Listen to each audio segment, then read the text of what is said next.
ये एग्जाम्पल है दो लड़कों का जिनकी एज है 18 साल और दोनों का एक ही डिजायर है कि मेरे को एक BMW गाड़ी चाहिए, दोनों का एक, और अगले 10 साल के अंदर अंदर चाहिए। बस तरीका थोड़ा सा अलग है। जो पहला लड़का है उसने क्या किया, अपना एक गोल सेट किया।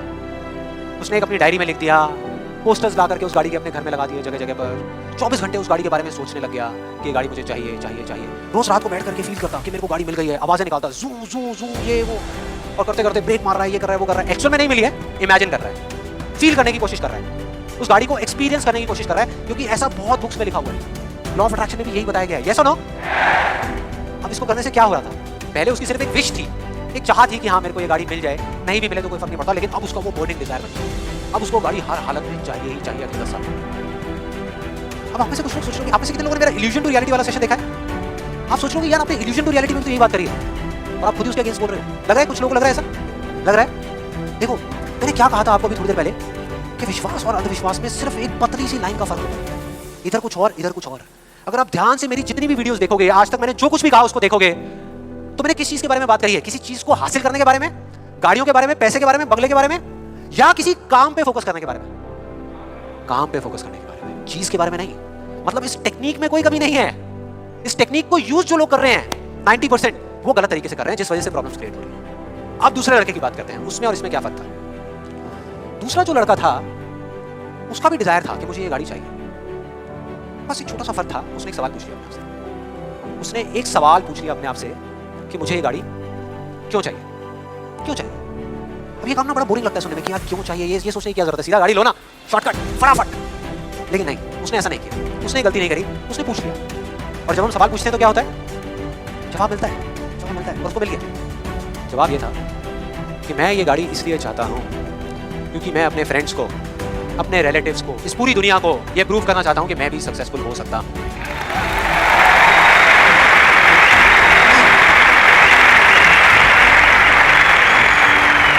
तो उसको जवाब मिल गया कि मैं ये इसलिए चाहता हूँ क्योंकि मैं प्रूव करना चाहता हूँ। फिर उसने दोबारा सवाल किया कि क्यों, मैं क्यों अपने आसपास वालों को, इस पूरी दुनिया को ये प्रूव करना चाहता हूँ, क्यों करना चाहता हूँ। और फिर उसको एक जवाब मिला, क्योंकि मेरे आसपास में जितने भी लोग हैं वो सब ये कर रहे हैं। उसने एक आखिरी सवाल पूछा और जब उसका जवाब मिला ना तो वो हिल गया, उसके सारे फंडे क्लियर हुए। वो सवाल था कि सब ऐसा क्यों कर रहे हैं, और उसको जवाब मिला, सब ऐसा इसलिए कर रहे हैं क्योंकि सब ऐसा ही कर रहे हैं।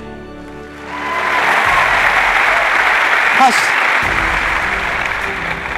उसको समझ आ गया कि एक रेस लगी हुई है जहां पर सब भाग रहे हैं, कोई तेज भाग रहा है, कोई धीरे भाग रहा है, लेकिन किसी को पता ही नहीं है कि वो भाग क्यों रहे हैं। और जैसे ही उसको ये समझ आया, उसको ये जवाब मिला, तो उसको ये तो नहीं पता था कि मैं अब क्या करने वाला हूं, लेकिन उसको ये समझ आ गया कि मुझे क्या नहीं करना। उसने डिसाइड कर लिया उसी टाइम, उसी मोमेंट में ये डिसाइड कर लिया कि मुझे नहीं बनना इस रैट रेस का हिस्सा, मुझे नहीं प्रूव करना किसी को कुछ, मुझे नहीं चाहिए कोई गाड़ी। अब मैं वो करूंगा जो मेरा दिल कहता है, जो मेरे अंदर की आवाज है। बाहर में गई थी। और जैसे ही उसको ये अंदर से उसकी आवाज आई कि मुझे ये चीज करनी है, तो वो जवाब उसके अंदर से निकल करके आ गया। उसको जवाब मिला कि 3 साल पहले वो सबसे ज्यादा क्लोज इस पूरी दुनिया में अपने फादर के था, अपने पापा के, और दोनों का रिलेशन एक बाप बेटे का कम और एक दोस्त का ज्यादा था। उसके पापा की एक छोटी सी हैंडीक्राफ्ट की दुकान थी दिल्ली में, और वो क्या करते थे, छोटे छोटे गांव में जाते और जा करके वहां के कारीगरों से कुछ सामान लेकर के आते और अपनी दुकान में बेचते। ये उनका काम था। एक बार वो एक गांव में जा रहे थे तो उनका बेटा भी उनके साथ चला गया, ये लड़का उनके साथ चला गया क्योंकि उसकी छुट्टियां चल रही थी। और दोनों उस गांव में एक ढाबे पे बैठ करके शाम का टाइम था, खाना खा रहे थे। खाते खाते एकदम से उसके फादर के यहाँ पे दर्द उठा, लेफ्ट साइड दर्द होना शुरू हो गया, और उस लड़के ने एक सेकंड भी नहीं लगाया, फटाफट से अपने फादर को लेकर के पास के हॉस्पिटल में चला गया। वहाँ जाकर के जो डॉक्टर्स थे उस गाँव के हॉस्पिटल के, उन्होंने कहा कि आप इनको जल्दी से जल्दी किसी बड़े हॉस्पिटल में ले जाइए, टाइम नहीं। लेकिन वो बड़ा हॉस्पिटल उस गाँव से 3 घंटे की दूरी पर था। और जब वो वहाँ पहुँचा और उसके फादर को इमरजेंसी वार्ड में लेकर गए, तब तक सब ठीक था। लेकिन उसके 10 मिनट बाद डॉक्टर्स आए और आकर के उन्होंने बोला, या सॉरी, अगर आप 15 मिनट पहले आ जाते तो हम कुछ कर सकते थे। 15 मिनट। अब जैसे ही इस लड़के के साथ ये हुआ था तो बिल्कुल सुन हो गया, मुझसे एक वर्ड बाहर नहीं आ रहा था, उसको समझ ही नहीं आ रहा था कि मैं क्या बोलूँ, क्या सोचूं। उसने ऐसा कुछ सोचा ही नहीं था, एकदम से हो गया, एकदम से हो गया।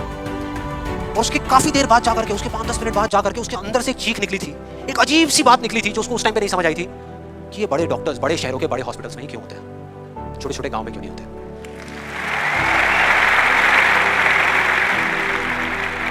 उस टाइम उसको नहीं समझ आया, आज समझ आ गया। उसको समझ आ गया कि मेरे साथ ऐसा क्यों हुआ था, जिससे कि मैं एक डॉक्टर बनूं और जाकर के छोटे छोटे हॉस्पिटल्स में काम करूं, ना कि एक गाड़ी खरीदूं। और इस एक सवाल ने, एक वर्ड के सवाल ने, क्यों ने उसकी पूरी पूरी लाइफ का डायरेक्शन ही चेंज कर दिया। जहां एक तरफ उससे एक दिन में 1 घंटा भी पढ़ाई नहीं होती थी, अब वो दिन में 12-12 घंटे पढ़ने लगा। उसके कुछ साल बाद वो एक हार्ट सर्जन बन गया और जा करके कुछ बड़े हॉस्पिटल्स में बड़े डॉक्टर्स को असिस्ट करने के बाद में छोटे छोटे गांव में चला गया। ये थी उस दूसरे लड़के की कहानी। 10 साल हो गए हैं, तब दोनों 18 साल के थे, आज दोनों 28 साल के हो चुके हैं। लेकिन क्या दोनों की लाइफ में थोड़ा बहुत फर्क होगा? एक बार देखते हैं एग्जैक्टली क्या फर्क होगा। जो पहला लड़का था उसने इस लॉ को पूरे विश्वास के साथ प्रैक्टिस किया, लॉ ऑफ अट्रैक्शन, पूरे विश्वास के साथ ये काम करता है, करेगा करेगा, इतने लोग बोल रहे हैं गलत थोड़ी होंगे, पूरी दुनिया बोल रही है कि ये काम करता है, उसने किया। लेकिन फ्यूचर किसी के हाथ में नहीं है ना, उसको नहीं मिला, उसको वो गाड़ी नहीं मिली। क्या होगा उसके साथ में? क्या होगा? खुश रहेगा? टूट जाएगा, पागल हो जाएगा, बिखर जाएगा, समझ नहीं आएगा कि हो क्या रहा है मेरे साथ में। यह है एक सिचुएशन। दूसरी सिचुएशन कि उसको BMW गाड़ी नहीं मिली लेकिन होंडा सिटी मिल गई। अब क्या होगा? खुश रहेगा?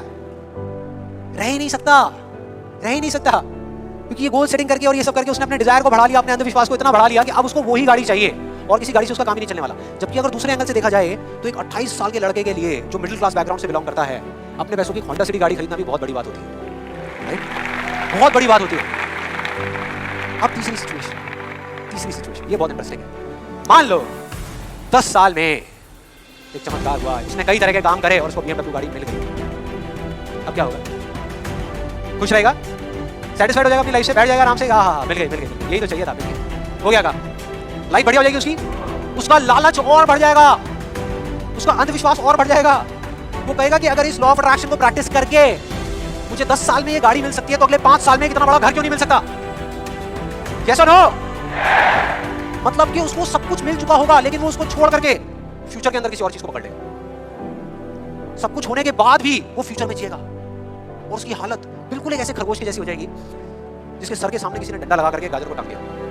इमेजिन करो कैसा होगा वो खरगोश, जो उस गाजर को देख तो सकता है, बिल्कुल उसकी आंखों के सामने है, उसको खाने के लिए भाग भी सकता है लेकिन कभी खा नहीं सकता, मरते दम तक सिर्फ भाग सकता है, खा नहीं सकता,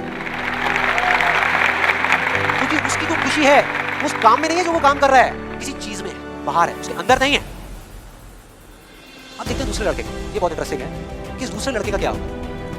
10 साल हो गए, वो छोटे छोटे गांव में जाकर के अपना काम कर रहा है। अब पहली सिचुएशन, उसको गाड़ी नहीं मिली, BMW गाड़ी उसको चाहिए थी 10 साल पहले लेकिन आज नहीं मिली, तो क्या होगा? क्या होगा? खुश रहेगा?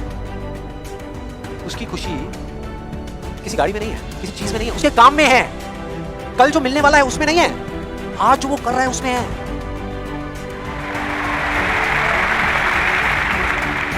दूसरी सिचुएशन, उसको BMW नहीं मिली, होंडा सिटी मिल गई, तो क्या होगा? तो भी खुश रहेगा, बहुत खुश रहेगा, एब्सोल्युटली। तो उसने मांगी नहीं थी, फिर उसको मिल गई, बहुत खुश रहेगा। उसको BMW मिल गई तो क्या होगा? खुश रहेगा। लेकिन इस वजह से नहीं कि उसको ये गाड़ी मिल गई, इस वजह से क्योंकि वो जो काम कर रहा है उसमें उसको खुशी मिल रही है।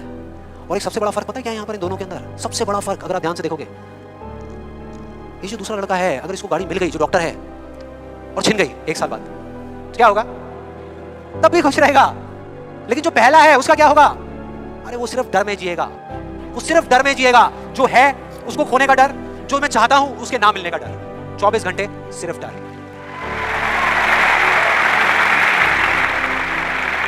ही डर। सब कुछ होगा उसके पास लेकिन फिर भी अंदर से डरा हुआ होगा, यार कोई मेरी गाड़ी ले ना ले, अरे कोई इस पे स्क्रैच ना मार दे। स्क्रैच के पीछे मैं सुन रहा हूं आजकल मर्डर्स हो रहे हैं, तूने मेरी गाड़ी पे स्क्रैच कैसे मार दिया, ले खत्म। क्या हो रहा है भाई, क्या हो रहा है? इस वजह से हो रहा है। उसकी जड़ क्या है? यही है जिसकी मैं बात कर रहा हूं अभी, यही है। अभी तक मैंने जो कुछ भी कहा है उसको एक लाइन में अगर दो के बीच का फर्क आपको बताऊं तो वो ये है, पहला आदमी बोल रहा है कि इस चीज को पाने के लिए मैं कोई भी काम करने को तैयार हूं, और दूसरा बोल रहा है इस काम को करने के लिए ये जो मैं अभी कर रहा हूं मैं अपनी कोई भी चीज गंवाने को तैयार हूं।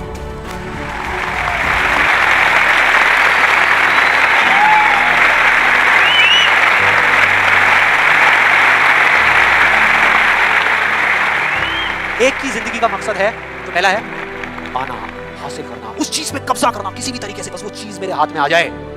फिर चाहे इसके लिए उसको धर्म के रास्ते पे चलना पड़े या अधर्म के, वो चलेगा। उसको सही काम करना पड़े या गलत करना पड़े वो करेगा। लेकिन दूसरा, उसके लिए अपने अंदर की आवाज को सुन करके, अपने अंदर की मतलब कि अपने दिल की आवाज को सुन करके किया गया कर्म ही इस दुनिया का सबसे बड़ा धर्म है।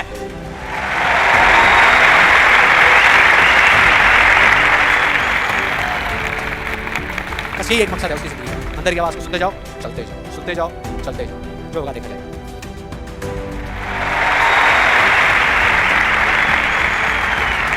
इस गलत फहमी में मत रहना कि जो पहला है उसको दूसरे से ज्यादा मिलेगा।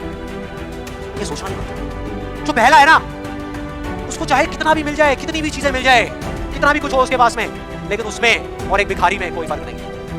कोई फर्क नहीं है। दोनों का सिर्फ एक काम है, मांगना। मांगना। तो अगर उसको मिला भी, पहले वाले को अगर मिला भी, तो बस इतना ही मिलेगा जितना वो मांग सकता है या जहां तक वो सोच सकता है, उससे ज्यादा नहीं मिल सकता। लेकिन जो दूसरा है उसको जिस दिन मिलना शुरू होगा ना, बिना कुछ मांगे, बिना मांगे, वो इतना होगा जितना वो खुद तो क्या इस पूरी दुनिया में कोई सपने में भी नहीं सोच सकता। सपने में भी नहीं सोच सकता। और इसका तो मैं आपको बोल रहा हूं, एक जीता जागता एग्जांपल आपके सामने खड़ा है। और जिस दिन आपने भी मेरी तरह इस रास्ते पे चलना शुरू कर दिया, वो दिन दूर नहीं है जब आपके पास सब कुछ होगा, आपके आसपास में जो आपको चाहिए उससे बहुत ज्यादा होगा, सब कुछ होगा, लेकिन फिर भी अपना कुछ भी खोने का डर नहीं होगा। चला जाए, चला जाए, चला जाए, ये जाए, वो जाए, कुछ भी जाए, कोई डर नहीं है। और ये डर नाम की दीमक है ना, जो लोगों की आंखों में दिखती है, जो अंदर ही अंदर लोगों को खोखला कर रही है, वो आपके अंदर जाना तो आपको छू नहीं पाएगा। You'll be fearless! ना जीने का लालच, ना मरने का डर। यहां से करोगे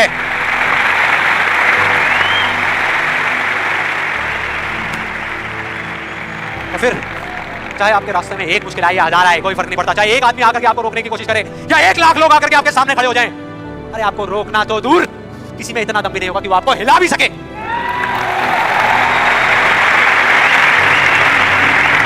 क्योंकि उस दिन आप पर खुद उसका हाथ होगा।